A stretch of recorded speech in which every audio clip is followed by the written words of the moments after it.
क्या आपने कभी इतनी सच्ची भक्ति देखी है, जहां भगवान खुद परीक्षा लेने जमीन पर उतर आए? एक छोटे से बच्चे की शिव के लिए ऐसी भक्ति जिसने पूरे ब्रह्मांड को हिला दिया। बहुत समय पहले की बात है। एक छोटा बालक था, उपमन्यु।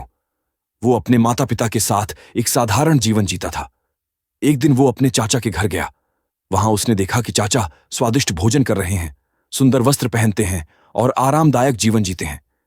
उसने घर लौटकर अपनी मां से पूछा, मां, हमारे पास ऐसा भोजन क्यों नहीं है? हम इतने साधारण जीवन में क्यों जीते हैं? मां ने थोड़ी देर चुप रहने के बाद कहा, बेटा, हमारे पास धन नहीं है, इसलिए हम ऐसा जीवन नहीं जी सकते।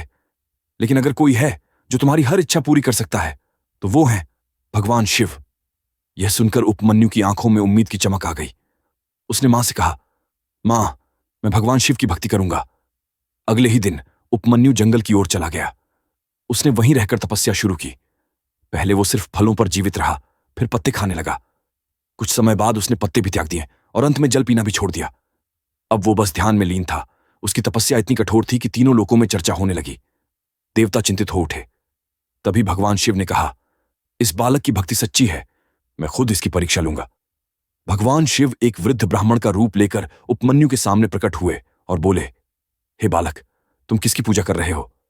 उपमन्यु ने शांत स्वर में कहा, मैं भगवान शिव की भक्ति कर रहा हूं। ब्राह्मण हंसा और बोला, शिव? अरे वे तो भूतों के साथ श्मशान में रहते हैं।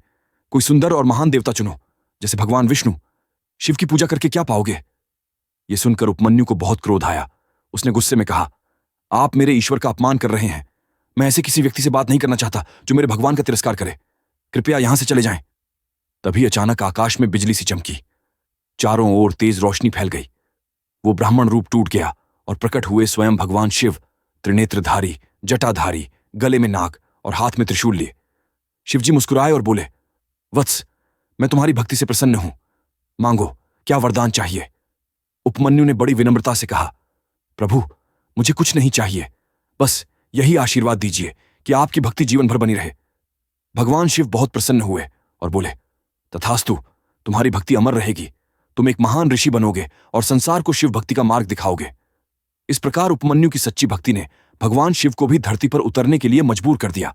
अगर आपको महर्षि उपमन्यु की ये कथा प्रेरणादायक लगी हो तो वीडियो को लाइक करें और ऐसी ही अद्भुत कथाओं के लिए चैनल को सब्सक्राइब करना ना भूलें। हर हर महादेव।